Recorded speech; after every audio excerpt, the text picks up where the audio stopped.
So far in our discussions, we've dealt with only pure gases. Gas mixtures are also common though. When we want to talk about the components of a mixture, we use a term called the partial pressure of a gas. The air all around us is a mixture. It's primarily nitrogen with some oxygen and some other noble gases mixed in. Mixtures obey the same laws as pure gases do. The partial pressure of a gas in a mixture is the contribution of that component to the total pressure. It's the pressure that the gas would exert if it were the only gas in the container. When we say P sub A, we read that as the partial pressure of gas A, or P sub B would be read as the partial pressure of gas B. So we list the gas as a subscript to talk about the partial pressure of a specific component within a mixture. In a mixture of non-reacting gases, the total pressure of a mixture is the sum of the individual partial pressures. So P total would be equal to the sum of the partial pressures of all of the components. So imagine that we have three different gases in the mixture, P sub A, P sub B, and P sub C. We would sum together all those individual partial pressures to determine the total pressure of the mixture. A mixture of nitrogen, oxygen, and carbon dioxide has a total pressure of 740 torr. In this mixture, the partial pressure of nitrogen is 120 torr, and the partial pressure of oxygen is 400 torr. What is the partial pressure of carbon dioxide? We can use Dalton's law of partial pressures to say that the total pressure, or P total, will be equal to the sum of all of the individual partial pressures. So P total will be equal to the partial pressure of nitrogen plus the partial pressure of oxygen plus the partial pressure of carbon dioxide.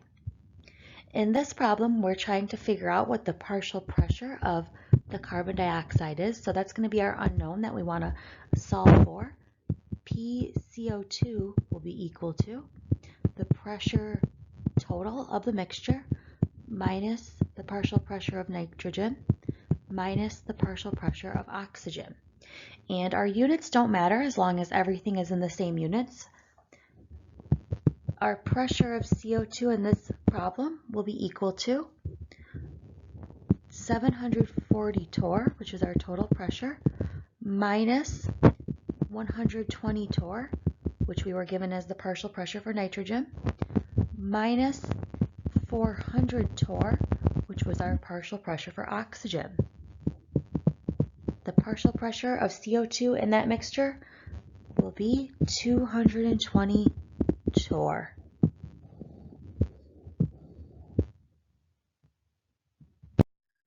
We can also combine the concept of Dalton's law of partial pressures with our ideal gas law, which was PV equals nRT. Suppose a tank of oxygen-enriched air prepared for scuba diving has a volume of 17 liters and a pressure of 237 atmospheres at 25 C. How many grams of oxygen are present if all of the other gases in the tank exert a partial pressure of 115 atmospheres? Dalton's law of partial pressure tells us that the total pressure inside of the tank will be equal to the pressure of the oxygen gas plus the pressure of all the other gases. We want to figure out what the pressure of just the oxygen is first if we're going to figure out how many grams of oxygen are present within the tank. So the partial pressure of the oxygen will be equal to the total pressure in the tank minus the pressure exerted by all the other gases within the tank. The total pressure, we were told, inside the tank was 237 atmospheres minus 115 atmospheres for the other gases present. The difference, 122 atmospheres, will be our partial pressure of just the oxygen. Now we know the pressure of the oxygen. We know the volume that it's taking up within the tank. We know R, the gas law constant, and we know the temperature. We can solve for the number of moles of oxygen present within that tank using ideal gas law. So if we rearrange the ideal gas law, N will equal pressure times volume over R times T. Our units, we want to make sure our pressure is in atmospheres, which it already is, 122 atmospheres, times our volume. Our volume should be in liters. The tank was 17 liters, so our units are good there. R is the gas law constant, 0.0821 liters times atmospheres over moles times Kelvin. And our temperature, we have to plug that in Kelvin. So 25 degrees Celsius is equal to 298 Kelvin. Our atmospheres cancel, liters cancel, Kelvin cancels, and we will be left in units of moles. So our number of moles of oxygen should come out to being 84.7 moles. And then to convert lastly into grams, we want to use the molar mass of oxygen. 1 mole of O2 is equal to 32 grams.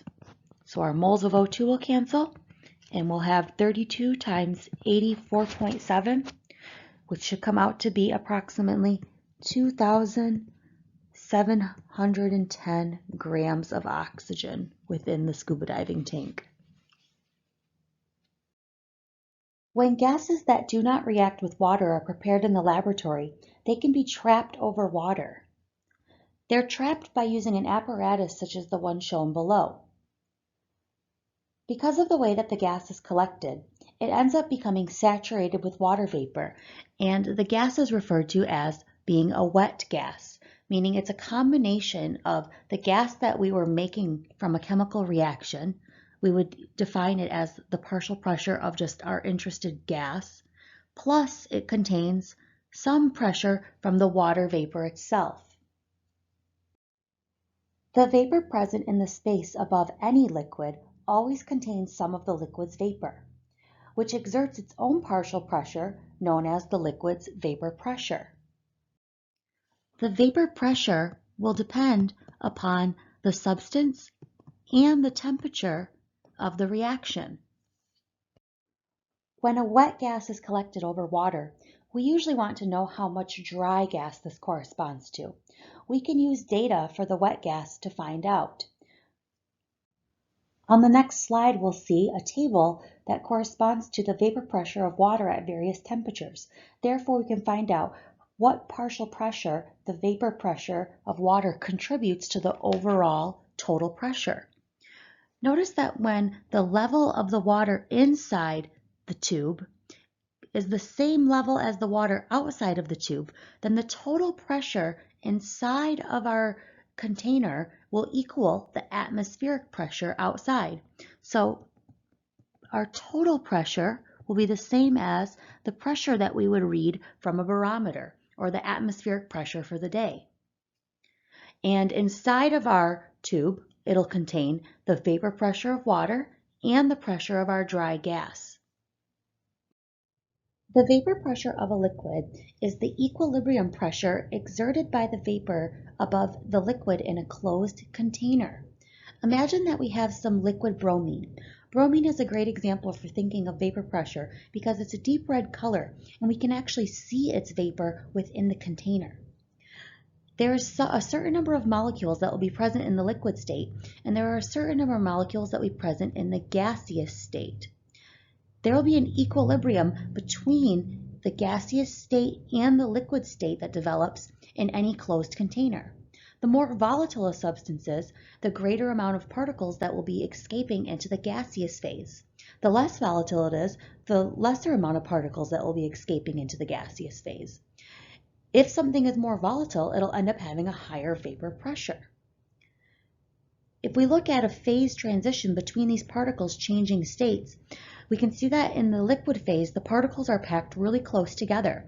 If they gain some kinetic energy, they can bounce into one another, and they can gain enough energy to leave the liquid state and transform into the gas state. If they're in a closed container, the particles in the gas state could possibly go back into the liquid state. Therefore, they would undergo a phase transition between these two states. There will be an equilibrium where the rate forward of this happening will equal the rate reversed. At that point, that would be where we measure the partial pressure of the gas above the liquid, and that would be known as the liquid's vapor pressure. This table gives us the data for the vapor pressure of water at various temperatures. So if we were going to do a reaction and collect a gas over water, we could look up what the vapor pressure contribution of that water would be to the overall mixture. This is what we would subtract from our total pressure in order to determine the pressure of our dry gas alone. When we are collecting a gas over water, we can use Dalton's law of partial pressures to say that the total pressure inside of the inverted tube will be equal to the pressure from the gas plus the partial pressure from the water vapor. If we adjust the level so that the water inside equals the water outside, we'll know that the total pressure will be equal to the atmospheric pressure outside, which we could read from the barometer on the wall. And then if we're going to rearrange our formula to solve for the pressure of our dry gas, we would say that the pressure of the atmosphere for the day minus the partial pressure of the water will equal the partial pressure of our dry gas. A sample of oxygen is collected over water at 15 degrees Celsius and a pressure of 738 torr. Its volume is 316 milliliters. The partial pressure of water at 15 degrees Celsius is equal to 12.788 torr. What is the partial pressure in torr of the oxygen gas? So in part A, we're going to use Dalton's law of partial pressures in order to figure out what the pressure of our dry oxygen gas will be. The pressure of the atmosphere for the day will equal the partial pressure of the oxygen gas plus the partial pressure from the water vapor. If we rearrange, that means that the partial pressure of our oxygen will equal the pressure of the atmosphere minus the partial pressure of our water vapor. The partial pressure of our water vapor was given to us in the problem. If it wasn't, we could also look it up on our chart. The partial pressure of oxygen will be equal to 738 torr minus 12.788 torr. Since both of our pressures were given in the same units, we didn't have to convert anything. We can simply subtract them. So the partial pressure of O2 will be 725.21 torr. Part B, what will be its volume in milliliters at standard temperature and pressure when the water is removed? So essentially, what will be the volume of our dry oxygen gas at a new set of conditions? Recall that standard temperature and pressure is equal to 0 degrees Celsius, which is 273 Kelvin, and the pressure is 1 atmosphere. So we need to use our combined gas law in order to figure out what the new volume will be at a different set of conditions, because our initial volume of 316 milliliters was taken at 15 degrees Celsius and 738 torr. 1 atmosphere is equal to 760 torr. So we're at a new pressure and we're at a new temperature here. So for part B, recall that the combined gas law is P1V1 over T1 equals P2V2 over T2. In this case, we're going to end up solving for V2, or our new volume. If we rearrange, V2 will be equal to P1 times V1 over times T2 over P2 times T1. We can plug in any units we want for our pressure and for volumes as long as they're consistent. Temperature has to be in units of Kelvin though. That is the only requirement. So our initial pressure of our dry gas we calculated in part A, and that was 725.21 torr. Our initial volume, V1, is 316 milliliters. T2 is our final temperature, which at standard temperature and pressure, our final temperature would be 273 Kelvin, divided by P2, our final pressure. At standard temperature and pressure, 1 atmosphere equals 760 torr, to keep our units both in torr. And T1, initially we were at a temperature of 15 degrees Celsius. So in units of Kelvin, that would be 288 Kelvin. If we check, our units of torr will cancel, our units of Kelvin will cancel. We'll be left in milliliters on the top, so our V2 will be in milliliters as well. Our final volume of our gas at standard temperature and pressure should come out to be 285.8 milliliters.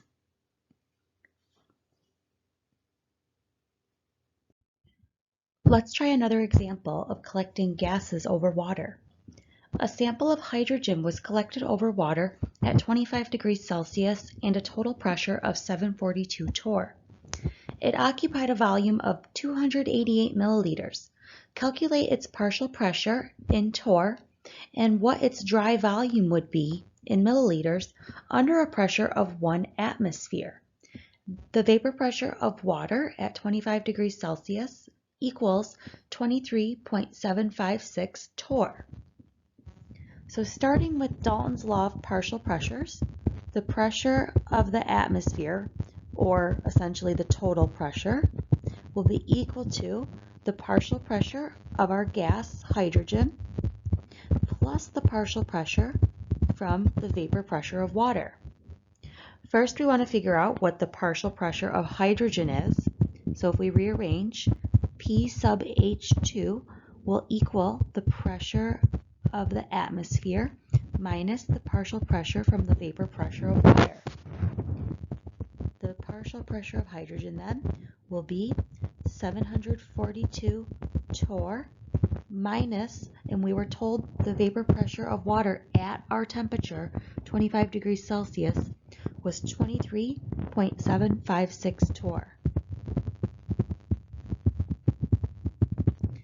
So our dry hydrogen gas would contribute a partial pressure of 718.24 torr. So that answers the first part. That's what our partial pressure of our hydrogen gas would be. The second part said what would be its dry volume under a pressure of 1 atmosphere. It didn't say anything about changing temperatures, so we're just changing one thing. We're changing pressure and we're trying to find volume. In this case, we can use Boyle's law, or P1V1 equals P2V2, to find what our new volume will be at a different pressure. So if we rearrange and solve for V2, V2 will be equal to P1 times V1 divided by P2. Our new pressure, or P2, was given as 1 atmosphere, which is equal to 760 torr. Our pressure 1 is that of our dry gas that we just calculated, 718.24 torr. Our initial volume, we were told, was 288 milliliters, so that's going to be our V1, 288 milliliters, divided by our new pressure, or P2. So 1 atmosphere, or 760 torr, to make sure our units are the same. So we can see that our units of torr will be able to cancel. Milliliters is what we're left with from our volume. So V2 at our new pressure should be equal to 272 milliliters for our dry hydrogen gas. One of the useful ways of describing the composition of a mixture is in terms of the mole fractions of its components. The mole fraction is given the symbol uppercase X, and it's the ratio of the number of moles of a given component to the total number of moles of all the components in a mixture. It can be calculated as taking, for example, if we're talking about the mole fraction of A, so we would write X subscript A. We would take the number of moles of component A divided by, let's pretend that our mixture is of A, B, C, and D. We would take the moles of A, B, C, and D and add them together. So in the denominator, we divide by the total number of moles in the mixture. We could figure out the mole fraction of component B, the mole fraction of component C, or the mole fraction of component D as well. All that would change would be the numerator, the number of moles that we plug in for each component. Since the numerator is in units of moles and the denominator is in units of moles, they are going to cancel with one another, and mole fraction is a unitless quantity. It will always be a decimal number, or in other words, a fraction. Partial pressure data can be used to calculate the mole fractions of individual gases in a mixture because the number of moles of each gas is directly proportional to its partial pressure. The mole fraction of component A would be equal to the partial pressure of A divided by the total pressure of the mixture. We can also rearrange this and say that the partial pressure of gas A is equal to the mole fraction of component A times the total pressure. And since mole fraction is a unitless quantity, when we multiply the total pressure by the mole fraction, we'll still have a pressure that we calculate, but it'll just be the partial pressure of component A that we're talking about. A mixture of oxygen and nitrogen is prepared in which there are 0.2 moles of oxygen and 0.5 moles of nitrogen. If the total pressure of the mixture is 745 torr, what are the partial pressures of the two gases in the mixture? First, let's start by calculating the mole fraction of each of our components. So mole fraction of O2 would be abbreviated as X sub O2, and that'll equal the moles of oxygen gas divided by the total number of moles. The moles of oxygen gas, we were told, were 0.200 moles divided by, we'll sum together the moles of oxygen plus the moles of nitrogen. So 0.200 plus 0.500, or 0.700 as our total number of moles. When we divide, notice our units of moles will cancel, and our mole fraction for oxygen will come out to being 0.286. This is a unitless quantity, and that tells us essentially that in this particular mixture, oxygen is approximately 28% of the mixture. Next, let's calculate our mole fraction for N2. So we're going to take the moles of nitrogen divided by the same denominator because it's still total number of moles in the bottom. Here we're going to have 0.500 moles in the numerator divided by that same 0.700 moles in the denominator. Units of moles will cancel, and our mole fraction for nitrogen will be 0.714. No units, so our nitrogen is about 71% of our mixture. Another thing that we could use is because there's only two components to our mixture, the mole fraction of oxygen plus the mole fraction of nitrogen will equal 1. Or if we were to look at mole fraction percentages, they would each add to 100%. So we could have also figured out the mole fraction of nitrogen by taking 1 minus the mole fraction of oxygen once we calculated that. So it would have been 1 minus 0.286, and that would have given us the exact same value, or 0.714, for our mole fraction of nitrogen. Once we have our individual mole fractions, we can now use the total pressure times the mole fraction to calculate the individual partial pressures. So the partial pressure of O2 will equal the mole fraction of O2 times the total pressure. Our mole fraction of O2 was 0.286 times the total pressure of the mixture, which we were told in the problem was 745 torr. So our partial pressure of O2 should be 213.1 torr. We can use the same concept to calculate the partial pressure of N2, mole fraction of nitrogen times the pressure total. Our mole fraction of nitrogen we calculated as 0.714 times 745 torr, which is our total pressure.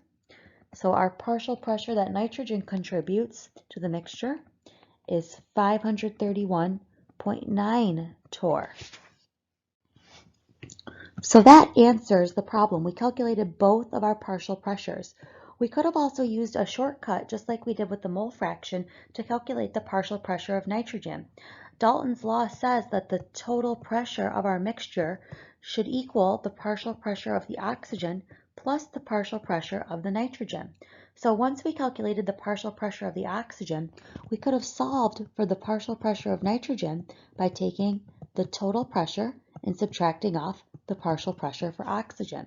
So the pressure of N2 also could have been calculated by taking 745 torr minus, we calculated 213.1 torr for our partial pressure of O2, and that would have given us the exact same 531.9 torr as our partial pressure for our nitrogen. So there are a couple ways that you could have approached this problem and still came up with the same correct answer. The last thing that we're going to discuss is the effusion and diffusion of gases. Diffusion is defined as the spontaneous intermingling of the molecules of one gas with the molecules of another gas. If you've ever popped popcorn in one room of your house and smelt that popcorn in another room, you've experienced diffusion of gases. The particles of the smell will intermingle with the air particles and it will gradually move throughout the house. Effusion, on the other hand, is very similar to diffusion, but we talk about the gradual movement of gas molecules through a tiny hole into an empty space, or a vacuum. Effusion and diffusion are similar processes. When we have diffusion, the gas particles will collide with other gas particles, which will cause them to move. Effusion will talk about how fast those particles move into a space of nothingness, or what we refer to as a vacuum. The rates at which both of these processes occur depends upon the speeds of the gas molecules. The faster that the molecules move, the more rapidly the diffusion and effusion can occur. It was found that the effusion or diffusion rate of gases was inversely proportional to the square root of the gas's density. We can use this fact to compare the rates of either effusion or diffusion for different gases. Mathematically, Graham's law says that the effusion rate of A over the effusion rate of B is equal to the square root of the density of B over the density of A. But we also learned when we derived using the ideal gas law that the density of a gas is also directly proportional to a gas's molar mass. So we can also say that the effusion rate of A over the effusion rate of B is also equal to the square root of the molar mass of B over the molar mass of A. So what really matters for the rate of how a gas will effuse or diffuse is how heavy it is. If it's heavier, it's going to have a higher molar mass. And if it's heavier, it's going to have a higher density. When using Graham's law, it's easiest to call gas A in the numerator the lighter gas, and to assign gas B in the denominator the heavier gas. Let's try some practice problems. At a given temperature and pressure, which effuses more rapidly, and by what factor, ammonia or hydrogen chloride? In order to answer the first question, which gas will effuse more rapidly, we want to compare ammonia or NH3 to HCl gas. The easiest way is to calculate the molar masses of both of these gases. The molar mass of ammonia is equal to 17 grams per mole, whereas the molar mass of hydrogen chloride is equal to about 36.5 grams per mole. Since ammonia has a lesser molar mass, or it's lighter, that means that it will effuse faster.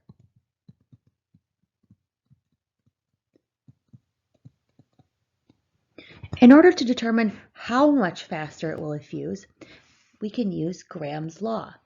Graham's law says that the effusion rate of A over the effusion rate of B will be equal to the square root of the inverse of the gas's molar masses. So the molar mass of B over the molar mass of A. We already calculated the molar masses, so now we simply have to plug them in. Since HCl was our heavier gas of the two, we're going to call B HCl. Ammonia was our lighter gas, so we're going to call A NH3. So when we plug in our molar mass of HCl, that's going to go in the numerator, so 36.5 grams per mole, divided by the molar mass of ammonia, which is 17 grams per mole. That will give us the square root of about 2.147. And then when we take the square root of that value, we get about 1.46. So what that number tells us, that 1.46, is that ammonia will effuse 1.46 times faster than HCl.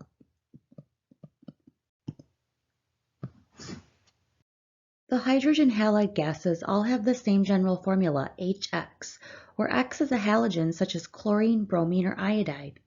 If HCl effuses 1.88 times more rapidly than one of the others, which hydrogen halide is the other? Hydrogen bromide or hydrogen iodide? First, we should think about what are the actual molar masses of hydrogen bromide and hydrogen iodide. If we can determine what the molar mass of it is, we can compare it to the known value. The molar mass of hydrogen bromide is about 81 grams per mole, whereas hydrogen iodide is approximately 128 grams per mole. Whatever one ends up being closer will be our unknown. So the effusion rate of A to the effusion rate of B is equal to the square root of the inverse of their molar masses. So the molar mass of B over the molar mass of A. We know that the unknown gas is going to be the heavier one. So we'll make our unknown B, and A is going to be HCl. The molar mass of HCl is equal to 36.5 grams per mole. So when we plug these in, we're going to have the square root of the molar mass of B, which is what we're solving for, over the molar mass of A, which is our HCl. So 36.5. And that's equal to our effusion rate, which we were given in the problem, 1.88. So we want to get rid of our square root, and in order to do that, we can square both sides of our equation.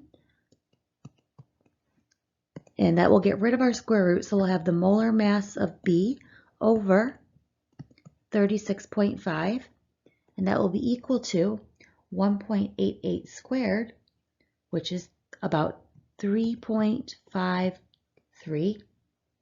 And then we just need to multiply 3.53 times 36.5 to find our unknown molar mass, which comes out to be around 129 grams per mole. So going back and comparing our two possibilities, hydrogen bromide or hydrogen iodide, that molar mass we calculated matches hydrogen iodide much closer. So that would mean that our unknown hydrogen halide is HI. Under conditions in which the density of carbon dioxide is 1.96 grams per liter and nitrogen is 1.25 grams per liter, which gas will effuse more rapidly? So for this part, we're just simply comparing the densities of the two gases. CO2 is greater than nitrogen is. So therefore, carbon dioxide will effuse more rapidly. It has a greater density, and therefore it also has a greater molar mass as well, since molar mass and density are directly proportional. What will be the rates of effusion of N2 to CO2? So the effusion rate of nitrogen to the effusion rate of carbon dioxide will equal the square root of the density of carbon dioxide gas to the density of nitrogen gas. So we can either use densities or molar masses to calculate the effusion rate. That'll be the square root of the density of CO2, which is 1.96 grams per liter, over N2, which is 1.25 grams per liter. And that gives us the fraction we divide, about 1.568.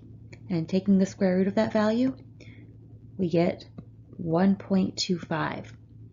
So that means that nitrogen, our lighter gas, will effuse 1.25 times faster than our heavier gas, carbon dioxide.